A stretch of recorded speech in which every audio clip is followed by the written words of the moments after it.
इस वीडियो में हम रैंकिंग फैक्टर्स को मज़ीद डिटेल में देखेंगे कि किस किस तरह के रैंकिंग फैक्टर्स हैं। असल में रैंकिंग फैक्टर्स को मुख्तलिफ कैटेगरी में डिवाइड किया जाता है। उन कैटेगरी में एक कैटेगरी है ऑन पेज रैंकिंग फैक्टर्स या उसको ऑन पेज एसईओ ऑप्टिमाइजेशन भी कह सकते हैं। एक कैटेगरी है ऑफ पेज ऑप्टिमाइजेशन या उसको ऑफ पेज रैंकिंग फैक्टर्स भी आप कह सकते हैं।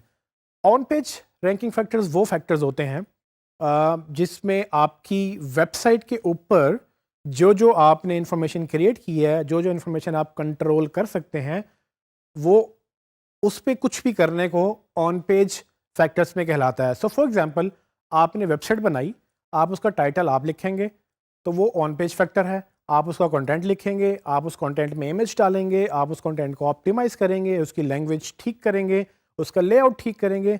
ये सारे के सारे फैक्टर्स जो हैं ये ऑन पेज फैक्टर्स कहलाते हैं क्योंकि ये आप अपनी वेबसाइट के ऊपर करते हैं। सो गूगल ऑन पेज फैक्टर्स को देखता है, लेकिन गूगल फिर ऑफ पेज फैक्टर्स को देखता है।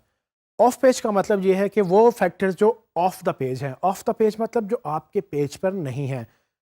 अगर वो आपके पेज पर नहीं है तो इसका मतलब कि वो किसी और के पेज पर है।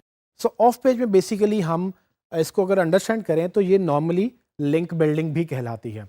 सो गूगल में एसईओ करने के लिए दो इंपॉर्टेंट जो पहलू हैं, वो एक तो ऑन पेज है कि ऑन पेज मतलब आप अपनी वेबसाइट में जो जो करते हैं वो आप कर सकते हैं, लेकिन साथ फिर आप ऑफ पेज भी करते हैं।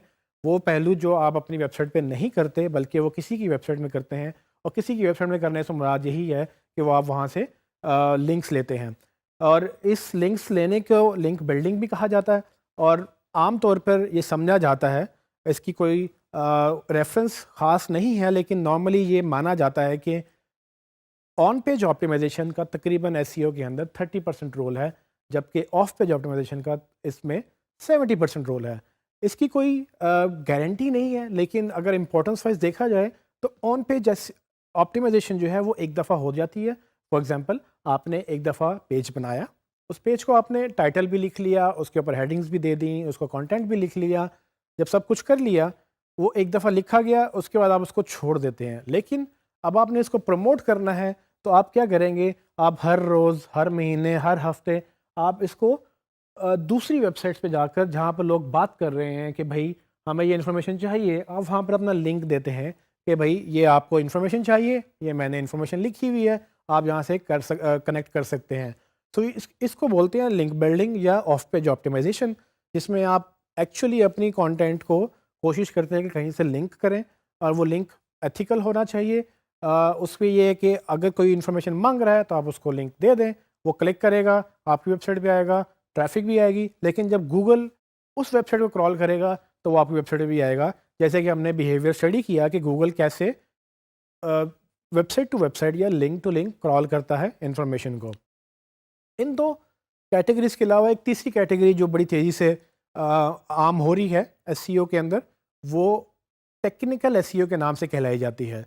टेक्निकल एसईओ में बेसिकली क्या होता है कि टेक्निकल फैक्टर्स जो नॉर्मली आम मार्केटर नहीं कंट्रोल कर सकते, जिसके लिए डेवलपमेंट की ज़रूरत होती है या डेवलपर की ज़रूरत होती है, जिसके लिए सर्वर साइड पे या दूसरी चीज़ें जहाँ टेक्निकल इंफॉर्मेशन इन्वॉल्व हो जाती है, उसको टेक्निकल एसईओ का नाम दिया जाता है। उसमें कुछ पहलू हैं, फॉर एग्जांपल कि आपको वेबसाइट की स्पीड बेहतर करनी है।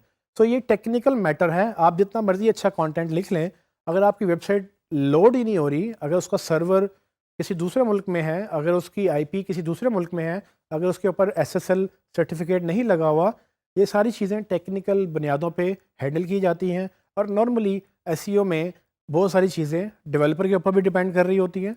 सो उन चीज़ों को नॉर्मली अगर हम कैटेगराइज करें तो वो टेक्निकल एसईओ कहलाती है। So technical SEO plus on page optimisation plus off page optimisation, ये तीनों का मजमुआ मिलाकर बेसिकली एक अच्छी एसईओ स्ट्रैटेजी बनती है, जिसके तहत आप अपनी वेबसाइट को ऑप्टिमाइज़ करते हैं और उसको कोशिश करते हैं कि वो रैंक करे।